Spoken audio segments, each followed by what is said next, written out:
जय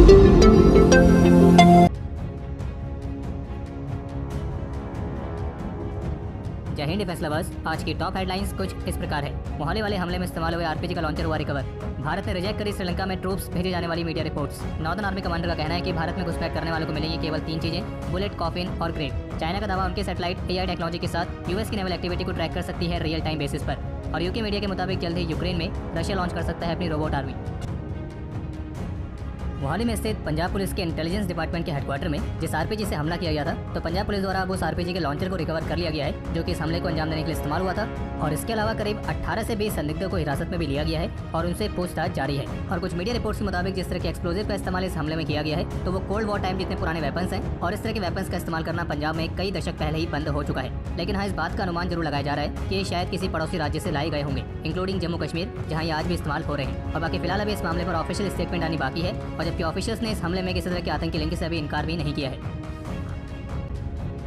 आज Indian army chief और उनके बांग्लादेशी काउंटरपार्ट के बीच एक वर्चुअल मीटिंग कंडक्ट की गई थी और इस दौरान दोनों देशों के बीच डिफेंस कॉर्पोरेशन को और बढ़ाने के तरीकों पर बात की गई है। इसके अलावा एक अपडेट यह है कि कुछ ऐसी मीडिया रिपोर्ट सामने आई थी जिनमें यह कहा जा रहा था कि भारत श्रीलंका अपने ट्रूप्स को भेज सकता है। तो आपको बता दें कि इंडियन हाई कमीशन की तरफ से इन सभी मीडिया रिपोर्ट्स को खारिज किया गया है और ये कहा गया कि भारत श्रीलंका की डेमोक्रेसी, स्टेबिलिटी और इकोनॉमिक रिकवरी के लिए फुली सपोर्टिव है। लेकिन जहाँ तक बात है अपने ट्रूप्स को श्रीलंका में भेजने की, तो ये सारी रिपोर्ट्स गलत हैं। इन सबके अलावा एक अपडेट यह है जिसमें यूएस की इंटेलिजेंस कम्युनिटी की तरफ से कहा गया है कि 2020 में हुए लीथल क्लैश के मद्देनजर भारत और चीन के बीच के जो संबंध हैं वो तनावपूर्ण रहेंगे। और इसी के साथ ये भी कहा गया है कि अभी के समय भारत और चाइना के जो रिश्ते हैं वो दशकों में अभी के समय काफी ज्यादा सीरियस हैं। और यूएस की इंटेलिजेंस कम्युनिटी ये भी मानती है कि भारत अपने स्पेस एसेट्स के इस्तेमाल को एक्सपेंड कर रहा है और इस बात की भी संभावना है कि भारत एक ऑफेंसिव स्पेस कैपेबिलिटी को भी अपना सकता है। जम्मू कश्मीर के बंदीपुरा में एक और मुठभेड़ होने की रिपोर्ट सामने आई है और अभी जिससे मैं वीडियो रिकॉर्ड कर रहे हैं तब तक रिपोर्ट्स के मुताबिक हमारे फोर्सेस ने एक सुअर को सफलतापूर्वक घोड़ी फाइट कर दिया है और उसके पास से एक AK राइफल और 3 मैगजीन्स भी रिकवर की गई हैं। और जबकि 2 और आतंकियों की तलाश अभी भी जारी है और बताया जा रहा है कि जो आतंकी भी मारा गया है वो एक न्यूली इन्फिल्ट्रेटेड टेरर ग्रुप का हिस्सा था। और जबकि आज जम्मू कश्मीर के अनंतनाग में भी एक मुठभेड़ होने की रिपोर्ट सामने आई है, लेकिन फिलहाल अभी जिससे हमें वीडियो रिकॉर्ड कर रहे हैं तो अभी ये ऑपरेशन जारी है। और जबकि अभी हाल ही में CNN न्यूज़ 18 के साथ एक खास बातचीत के दौरान northern army commander lieutenant general Upendra Dwivedi की तरफ से उन सभी घुसपैठियों के लिए एक चेतावनी जारी की गई है, जिसमें उनका कहना था कि जो यहाँ पर घुसपैठ करने की योजना बना रहे हैं तो वे ऐसा ना करें, क्योंकि अगर वे ऐसा करते हैं तो फिर हमारे तरफ एक बुलेट, कॉफिन और ग्रेव उनके लिए तैयार है। यानी कि मतलब साफ है कि भारत में घुसपैठ करने वालों को केवल मिलेगा गोली, ताबूत और कब्र। और नॉर्दर्न आर्मी कमांडर के मुताबिक पाकिस्तान की तरफ अभी भी 6 मेजर और करीब 29 माइनर टेरर कैंप्स अभी भी एक्टिव हैं, जहाँ पे आतंकी अभी भी ट्रेनिंग ले रहे हैं। इसके अलावा भी हाल ही में सीनियर ऑफिसर की तरफ से बताया गया है कि अमरनाथ यात्रा से पहले जिन CRPF पर्सनल को अमरनाथ यात्रा में डिप्लॉय किया जाने वाला है, तो उन्हें स्टिकी बॉम्ब जैसे खतरे के बारे में जागरूक किया जा रहा है। और ऑफिसर्स का कहना है कि सतर्कता ही समस्या से निपटने का सबसे अच्छा तरीका है। इसके अलावा एक अपडेट ये भी सामने आया है कि आज पुलवामा पुलिस ने 50 RR 2 पैरा और CRPF की 183 बटालियन के साथ एक जॉइंट ऑपरेशन में वकार बशीर भट्ट नाम के एक हाइब्रिड टेररिस्ट और उसके एक साथी को गिरफ्तार किया है। और इन दोनों के लिंक सोमवार को संगठन लश्कर के एक पाकिस्तानी हैंडलर के साथ थे और इनके पास से आर्म्स एंड एम्युनिशंस भी रिकवर किए गए हैं, जिसमें एक पिस्टल, एक मैगजीन भी शामिल है।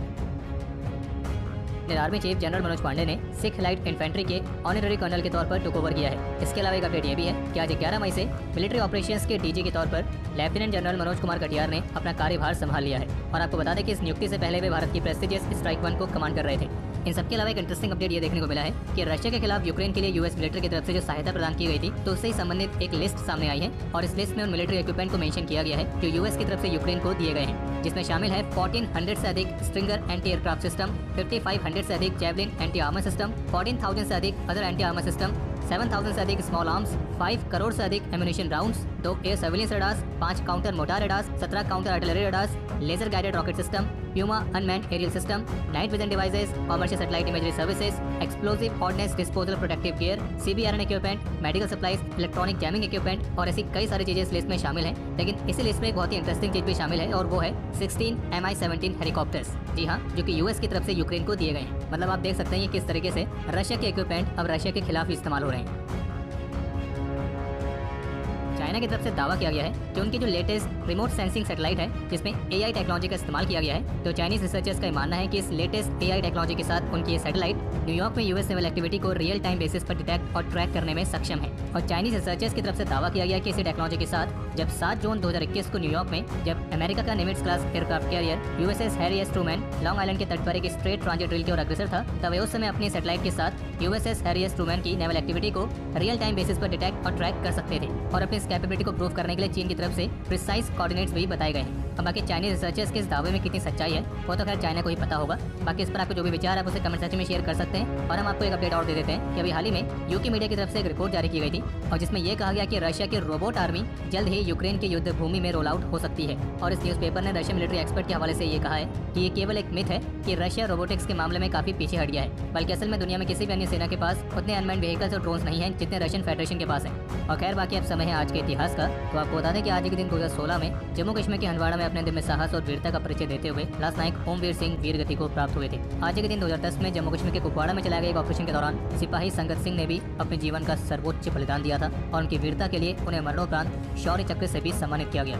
आज के दिन 2005 में जैगवार एयरक्राफ्ट की दुर्घटना में फ्लाइट लेफ्टिनेंट अमित सिंह ने भी अपने जीवन का सर्वोच्च बलिदान दिया था। और जबकि आज के दिन 1999 में कारगिल में लांस नायक डी नारायण श्रेष्ठा ने भी अपने जीवन का सर्वोच्च बलिदान दिया था। और बाकी तो आप सभी जानते होंगे कि आज ही का वो दिन है जब 1998 में पोखरण में भारत ने सफलतापूर्वक परमाणु परीक्षण किया और इस परीक्षण के साथ अपनी काबिलियत के बारे में पूरी दुनिया को ये बता दिया कि भारत किसी से कम नहीं है। और इसी सफल परीक्षण के चलते ही भारत में हर साल 11 मई को नेशनल टेक्नोलॉजी डे के तौर पर सेलिब्रेट किया जाता है। और बाकी अगर आप में से कोई 1998 वाले भारत के परमाणु परीक्षण से जुड़े कुछ इंटरेस्टिंग बातें जानना चाहता है तो ऑलरेडी हमने इस पर एक वीडियो पहले बनाई है, आप उसके माध्यम से जानकारी हासिल कर सकते हैं। और बाकी इसी के साथ आपके लिए आज का सवाल कि भारत का नेशनल टेक्नोलॉजी डे सबसे पहले कब मनाया गया था। अगर आपने चैनल को सब्सक्राइब नहीं किया है तो चैनल को भी सब्सक्राइब जरूर करें। अपना विज्ञापन यहाँ लगवाने के लिए संपर्क करें 7229976742, क्योंकि दिखेगा तभी तो बिकेगा।